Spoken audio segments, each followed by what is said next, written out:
come, you just be like others. My wife is saying this to me. It was raining heavily outside, and we are about to leave the house for a friend's party. We usually take Grab when it rains, but on that day, I chose to take the public transport to teach my daughter something. It's a bad habit of mine, but I sometimes just do things on the whim when a thought suddenly comes to my mind. We live in Singapore, a country where it rains maybe half of the time. And I know of some people that cancel their plans just because it suddenly rains. And this thinking has always been on the back of my mind since my early 20s. If we are going to let the weather decide our itinerary for the day, our life will be so shackled. Imagine letting external circumstances, things that we can't control, telling us how to live our life. That is why I never like to follow the crowd. And I believe it's more than just a bad habit, it's in my DNA.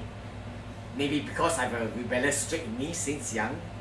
When people ask me to go there, I go here.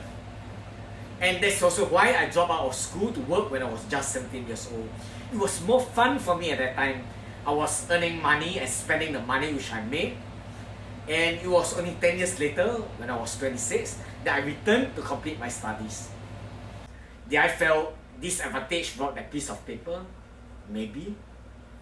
I regret not having a chance to know if I qualify for an army officer during my national service. I will know to this day. And not following the crowd means I do not own a car.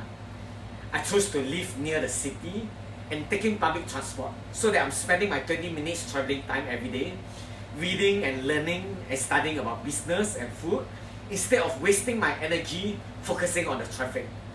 And that's also why I offered to work for free to get my foot into the world best kitchen when I started, instead of slowly building up my resume and then applying for a position the traditional way.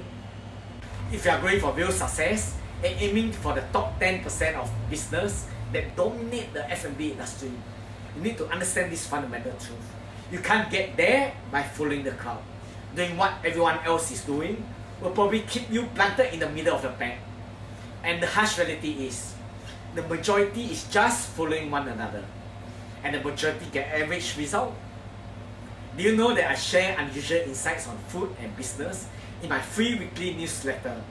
Comment insights and I'll send you the link to very unusual insights.